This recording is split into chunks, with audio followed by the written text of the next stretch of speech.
Hello' বন্ধু বান্ধৱীসকল, তোমালোকে কেনেকুৱা আছা? তোমালোক সকলোৱে ভালে আছা বুলি আশা ৰাখিছো। এটি ভিডিঅ' লৈ তোমালোকৰ মাজত আহিছো। আজিৰ ভিডিঅ'টো হ'ব ৰিলছৰ বিষয়ে। কেইটামান আমি গান গাম। আমাৰ আজিকালি অসমত প্ৰায়ভাগ ৰিলছে চলিছে। খাওঁতে ৰিলছ, শুওঁতে ৰিলছ, বহুতে ৰিলছ, অকল ৰিলছ মুতিব যাওঁত হাগিব যাওঁতহে ৰিলছ নবনায়। আজি আমি অলপমান এনেই ৰিলছৰ বিষয়ে গান গাম। ভিডিঅ'টো আপোনালোকে শেষলৈকে চাব।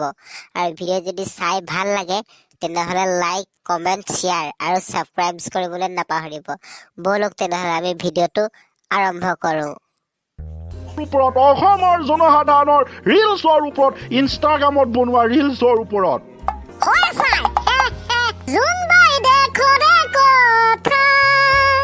তুমি পাহৰিলেও মই নাই পাহৰা, কইনা দৰা খেলা। তুমি পাহৰিলেও মই নাই পাহৰা, কইনা দৰা খেলা। ঐ ভাষাৰে নিজৰা বৈ আহে, সাগৰতে জোৱাৰ উঠে, কিবা এটি কম কম যেন লাগে। ঐ ভাষাৰে নিজৰা বৈ আহে, সাগৰতে জোৱাৰ উঠে, কিবা এটি কম কম যেন লাগে। Oh guys, good morning. Good morning. মই নহয় আকৌ কোন বুলি ভাবিছিলে? নহয় মানে ছাৰ এনে। দে কালি যে আমি কথা পাতিম বুলি কৈ আছিলো ৰিলছৰ, অসমৰ জনসাধাৰণৰ ৰিলছৰ ওপৰত, ইনষ্টাগ্ৰামত বনোৱা ৰিলছৰ ওপৰত। হয় ছাৰ। আৰম্ভণিতে এটা প্ৰশ্ন, ভাইটি ভণ্টি সকলোকে কৈছো, আজিৰ দিনটোত তোমালোকে ৰিলছ কেইটা বনালা কবাচোন?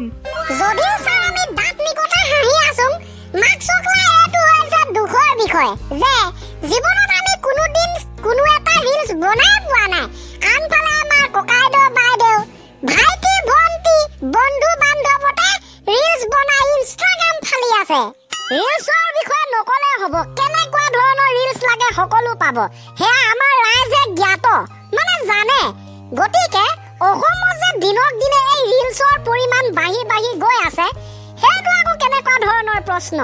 উত্তৰ বিচাৰি আমাৰ এক অভিযান। কিন্তু ছাৰ সেই অভিযানত আমি হ'ম ব্যৰ্থ। সেইকাৰণে মই এটা গান গাম। কেনেকুৱা ধৰণৰ ৰিলছৰ বিষয়ে নেকি? হয় ছাৰ, ৰিলছ হৈছে বৰ্তমান সময়ত এটা ফেশ্বন। সকলোৱে বিচাৰে। বৰষুণ দিলেও ৰিলছ, ৰ'দ দিলেও ৰিলছ, খাওঁতেও ৰিলছ, শুওঁতেও ৰিলছ, ক'ৰবাত ফুৰিবলৈ যাওঁতেও ৰিলছ, আহোঁতেও ৰিলছ। ৰিলছ এটি যেন নবনালে আমাৰ বাইদেউ ভণ্টি, ককাইদেউ দাদাহঁতে, ভাইটি ভণ্টিহঁতে থাকিবই নোৱাৰে। মাত্ৰ এতিয়া হাগিবলৈ যাওঁতেহে ৰিলছ বনাবলৈ বাকী আছে, বাকী চবতে ক্লিয়াৰ। শুনিবলৈ আচৰিত যেন লাগিলেও ঠিকে কৈছ দে। আমি মানে ক'ৰবাত গ'লে, হোটেলত গ'লে, জিমত গ'লে, ফুৰিবলৈ গ'লে, ভাত খাওঁতে এনেই থাকিলেও ৰিলছ এটি নবনালে যেন কিবা কিবা লাগে। আচ্ছা, তোৰ গানটো গা। মিছাটো কোৱা নাই ন গাইছ আমি। হয় দে। ইয়া ছাৰ, মোৰ গান ষ্টাৰ্ট হ'ব এতিয়া। Okay, nice to meet you. ঐ আজিকালি বাইদেউহঁতৰ দামী মোবাইল ফোন, ঐ দামী মোবাইল ফোন, ৰিলছ বনাবলে এক্সপাৰ্ট নহ'বনো কোন। ফেচবুক, হোৱাটছআপ চলাই ইনষ্টাগ্ৰাম, হাই চলাই ইনষ্টাগ্ৰাম, মোবাইল চলালে পাহৰি থাকে কৰিবলৈ কাম। ঐ মোবাইল চলালে পাহৰি থাকে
সময়ত জড়িত ৰিলেটেড গান চং অ' মাই গড দিছ ইজ ফেণ্টাষ্টিক হয় ছাৰ মই এটা কথা নিৰীক্ষণ কৰিছো অ' মাই গড মিলি গৈছে চব ইয়া sir thank you so much হয় দে প্ৰথমৰ পৰা শেষলৈকে অ'কে তই ধুনীয়া গাইছ ৰিলছ হেল্ল' গাইজ ভিডিঅ'টো চাই কেনে পালে কমেণ্ট কৰি জনাব আৰু ভাল লাগিলে যদি লাইক কমেণ্ট শ্বেয়াৰ ছাবস্ক্ৰাইব কৰিবলৈ নাপাহৰিব আৰু ছাইডত থকা ঘণ্টি বুটামটো এবাৰ দবাই থৈ যাব তেতিয়া আপোনালোকে মোৰ ভিডিঅ'টো সকলোতকৈ আগত চাবলৈ পাব চ' আজিৰ ভিডিঅ'টো ইমানটাই আছিলে আকৌ লগ পাম আপোনালোকক নেক্সট ভিডিঅ'ত জয় হিন্দ জয় শ্ৰী কৃষ্ণ বাই